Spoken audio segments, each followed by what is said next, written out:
जय माता दी। आप सभी को माँ भगवती महामाया की कृपा सदैव बनी रहे। माता रानी आपको हमेशा खुश रखे, स्वस्थ रखे, मस्त रखे। माँ भगवती आपके समस्त कार्यों को संपूर्ण करे। माँ भगवती से यही प्रार्थना के साथ एक नई वीडियो के साथ आई हूँ आज मैं, भगत किरण जोशी, ऋषिकेश से। देखिए, आज मैं उन बच्चों के लिए वीडियो लाई हूँ जिन बच्चों के गुरु नहीं है और वह गद्दी लगा रहे हैं, दरबार लगा रहे हैं और दरबार लगाते-लगाते उनको बहुत सी समस्याओं का सामना करना पड़ता है। यह क्यों होता है, कैसा होता है और बिना गुरु के हम गद्दी कैसे लगाएँ, छोटी-छोटी बातों को आज मैं समझाने आई हूँ, ठीक है? क्योंकि गुरु मिलना आजकल बहुत ज़्यादा मुश्किल है और गुरु अगर मिल भी जाए, तो पैसों से शिष्य को तोलता है। तो ऐसी कंडीशन में तो बहुत ज़्यादा मुश्किल है कि गुरु धारण कोई बच्चा कर पाए, ठीक है?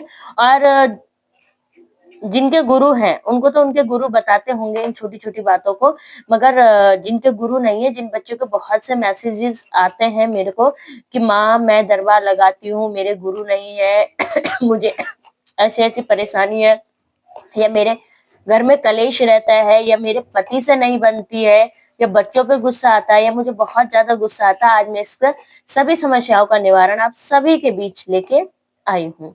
देखिए, जो बच्चे दरबार लगाते हैं और जिनके गुरु नहीं है, ठीक है? मैं माँ का दरबार लगाती हूँ तो मैं माँ के ही हिसाब से बताऊँगी, बाकी आप अपने इष्ट के हिसाब से अपने दरबार का चयन करें और क्या भोग देना है ये भी आप चयन करें, ठीक है? मैं माँ का दरबार लगाती हूँ शनिवार और मंगलवार, ठीक है? तो मैं शनिवार और मंगलवार का ही बताऊँगी भाइयों के लिए भी और बहनों के लिए भी, ठीक है? जब आप दरबार लगाते हैं, ठीक है? तो कई बच्चों को पता नहीं होता कि चौकी में बैठते वक़्त क्या बोलना है और खड़े होते वक़्त क्या बोलना है चौकी से, है ना? बहुत सी परेशानियाँ होती है जिनको हम फेस करते हैं दरबार लगाने के बावजूद भी। इतनी बड़ी शक्ति हमारे घर में बैठी हुई है, दुनिया के अरदास लगाते ही काम बन जाता है, आखिर हम क्यों परेशान हैं? इसका कारण जानिए, ठीक है? सबसे पहले तो आप सभी लोगों को एक बात कहूँगी कि जो भी बच्चे दरबार लगा रहे हैं, चाहे वह लड़की हो चाहे लड़का हो, ठीक है? गुरु होना ज़रूरी है। पर इन केस आपको गुरु नहीं है, तो आज मैं आपको बता रही हूँ क्या-क्या करना है और कैसे करना है, ठीक है? जिनके गुरु होंगे उन सबको यह जानकारी पता होगी, मगर जिनके गुरु नहीं है उनको बताना ज़रूरी है। जब भी आप दरबार लगाने बैठते हैं, तो सबसे पहले आप 11 रुपए की अरदास अपने सर से घुमा के माँ के आगे लगाइए। हे माँ, माँ का आह्वान करना है। माँ भगवती, मैं आपका आह्वान करने जा रही हूँ। माँ, आके मेरे घर में सुख शांति प्रदान करें। दरबार से जुड़े हुए बच्चों के काम बनाएँ। माँ मेरे शरीर की रक्षा करे, मेरे बच्चों को सद्बुद्धि दे। माँ समाज में मेरा मान-सम्मान बढ़ाए, मान प्रतिष्ठा बढ़ाए। दरबार में आने वाले सभी बच्चों के काम बने। आज मैं आपसे यही प्रार्थना करती हूँ। पहला काम आपका ये हो गया, अरदास हमने निकाल ली। फिर भोग। भोग सबसे पहले हम गणपति जी का लगाएँगे, क्योंकि गणपति जी के बगैर कोई भी पूजा अधूरी है, ठीक है? अगर कुछ ना हो सके तो भोग में गणपति जी को मिश्री दे देना, ठीक है? और माँ का दरबार जब हम लगा रहे हैं, तो भैरव और हनुमंत को पूजना भी बहुत ज़्यादा ज़रूरी है, क्योंकि बिना भैरव और बिना हनुमंत के माता नहीं चलती है। समझ रहे हैं मेरी बात को? तो आप जब माँ का भोग देने जाएँगे, माँ को भोग क्या दे सकते हैं आप? हलवा दे सकते हैं, अग्यारी पे भोग देना है आपको, ध्यान दीजिएगा। कटोरी में तो आप रखेंगे, मगर अग्यारी पे आपको माँ को भोग देना है।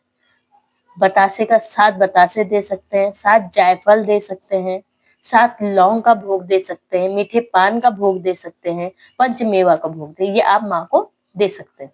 हनुमान जी को पंचमेवे का भोग दे सकती हैं, लड्डू का भोग दे सकती हैं या पान के ऊपर कपूर जला के 2 लौंग रख के आप भोग दे सकती हैं। भैरव बाबा को आप मीठे गुलगुले बना सकती हैं या 2 लौंग उनके नाम से डाल सकती हैं।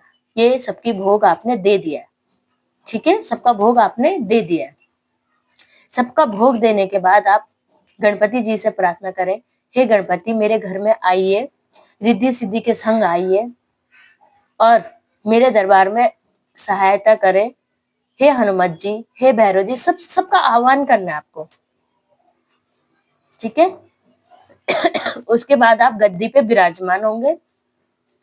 जब आप गद्दी पे विराजमान होंगे तो माँ से कहेंगे, हे माँ, मैं आपके आसन पे बैठने जा रही हूँ। माँ, मैंने आपको आपका भोग दे दिया है। माँ, इस गद्दी से आज जो भी काम हो, सारे काम सफल हो। जितनों भी संकट काटू, सारे काम आके आप सफल करना। ठीक है, ये हो गया। अब उठते समय आप क्या करेंगे? ये बैठते समय था, उठते समय आप क्या करेंगे? माना कि आपका दरबार 5 बजे खत्म हो गया, शांत हो गया, मतलब दरबार शांत होने के बाद आप 2 लौंग निकाल के अपने ऊपर से 7 बार घुमाएंगे और कपूर के ऊपर उसका भोग दे देंगे माँ को कि हे माँ, मैंने जितनों पे भी संकट आज काटे हैं, उन संकटों को अपने चरणों में लेने की कृपा करें। माता रानी, मेरे शरीर पे या मेरे परिवार में कोई भी कला कलेश ना हो। ये बोल के और माँ से प्रार्थना करेंगे कि माँ, अब मैं गद्दी से उठने जा रही हूँ, अब इस गद्दी पे आप विराजमान हो जाइए। अब इस गद्दी पे आप विराजमान हो जाइए मेरे शरीर को छोड़कर। ठीक है। अब ये बात तो यहाँ खत्म होगी गद्दी रखने की और गद्दी छोड़ने की बात। अब मैंने क्या कहा कि माँ से प्रार्थना करनी है हमें कि हे माँ, आप गद्दी पर विराजमान हो जाइए। माफ कीजिएगा, आज वीडियो लंबी हो जाएगी, मगर छोटे-छोटे पॉइंट्स को समझाना बहुत ज्यादा जरूरी है। मैंने कहा कि माँ, आप गद्दी पे विराजमान हो जाइए। अब माँ गद्दी पे है तो हम गद्दी कैसे उठा सकते हैं?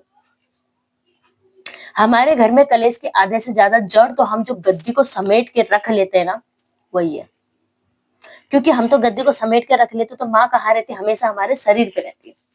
जब माँ हमेशा हमारे शरीर पे रहती है तो हमारा उग्र स्वभाव रहता है।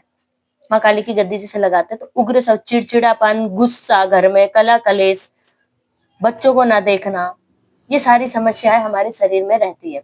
तो इसलिए माँ को हमेशा, जब भी माँ की गद्दी आपको उठानी नहीं है, माँ की गद्दी आपको हर समय लगा के रखनी है, ताकि माँ गद्दी पे बैठ के विराजमान होके रहे शांत स्वरूप में और आपका शरीर माँ छोड़ के रखे। माँ तो शरीर में रहती है, मगर जो उनका वेग है वो शरीर पे ना रहे।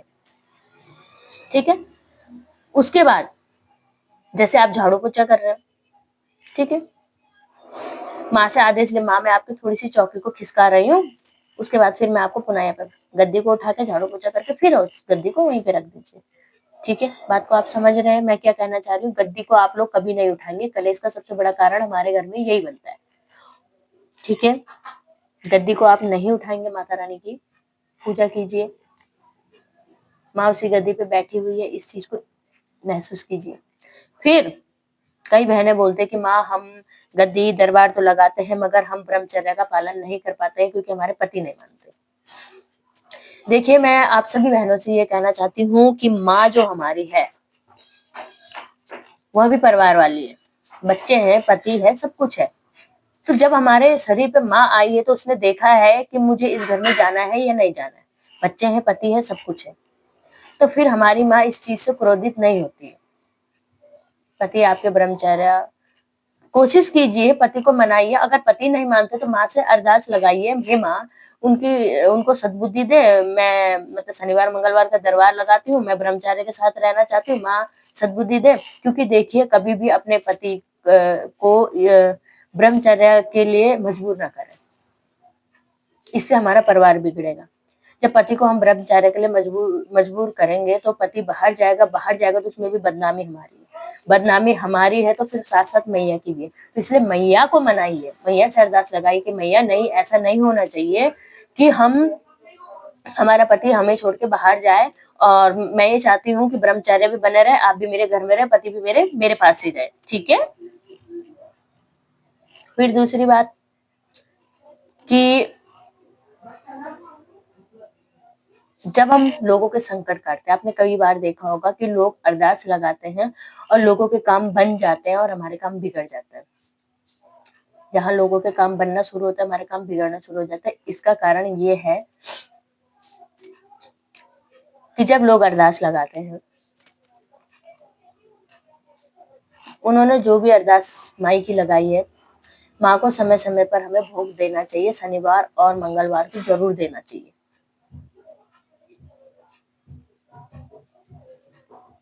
नहीं तो माँ हमारे घर में कलह कलेश करना शुरू कर देती है, परेशानी लाना शुरू कर देती है। माँ को माँ का दर्जा दीजिए और हर समय भगत के द्वारा लाए गए तेल और दिया से ही माँ की पूजा मत कीजिए, कभी अपने घर से अपने पैसों से भी लगाइए, ठीक है। और जो भी भगत है वह महीने में एक कढ़ाई माँ की जरूर करे। कितने की करनी है? 1.25 किलो हलवे की आपको कढ़ाई माँ की करनी है। 1 कटोरी माँ को चढ़ा देने, वो गाय को खिला देने और बाकी जो बचेगा वह भगतों को आपने प्रसाद रूपी बांट देने महीने में एक बार। इससे आपके घर में सुख समृद्धि बनी रहेगी, पैसे की कमी नहीं होगी और माँ आपकी गद्दी चौकी कभी भी रुक नहीं सकती है, ठीक है। अब सबसे महत्वपूर्ण बात की जो इस बात को कोई नहीं बताएगा। सबसे महत्वपूर्ण बात कि 101 रुपए वो सॉरी 11 रुपए तो हमने अरदास निकाल के शनिवार मंगलवार रोज रखनी है, ठीक है। माँ को चलाने के लिए रोज रखनी है, इससे आपकी चौकी कभी नहीं रुक सकती। मगर जो हमने इनकम कमाई, मतलब जो भी हम माँ का चढ़ावा हुआ है, उस चढ़ावे में से 100-200 रुपए आप उसी डिब्बे में डालते रहिएगा। जब उस डिब्बे में ज्यादा पैसे इकट्ठे हो जाए, ठीक है, जब ज्यादा हो जाएंगे पैसे तो या तो आप उन पैसों का भंडारा करा लीजिए या किसी गरीब लड़की की शादी में दान कर दीजिए। इससे माँ खुश रहेगी, माँ प्रसन्न रहेगी, आपकी चौकी में कभी भी बाधा नहीं आएगा, कोई भी परेशानी नहीं आएगी, आपके ऊपर भी कोई परेशानी नहीं आएगी। भक्तों के संकट काटने के बाद माँ को अपने ऊपर से उतार के 2 लौंग का भोग जरूर दे। लौंग का भोग आप देंगे तो आपका शरीर स्वस्थ रहेगा, शरीर में दर्द नहीं रहेगा, नेगेटिविटी आपके घर में एंटर नहीं हो पाएगी, ठीक है। आज ये छोटी छोटी सी जानकारी मैंने आपको दी है, कृपया इस जानकारी को सीरियस लीजिएगा, हल्के में बिल्कुल भी मत लीजिएगा। जिसके गुरु नहीं है उसके लिए ये जानकारी है। आप सभी से मिलती हूँ नए वीडियो में। गुरु के बिना गद्दी लगाने वाले बच्चों के बारे में बात ही करेंगे अभी 2-4 वीडियो में, ठीक है। वीडियो बहुत लंबी हो रही है इसलिए मैं वीडियो को बंद कर रही हूँ। आज के लिए इतना ही। जय माता दी, जय महाकाल।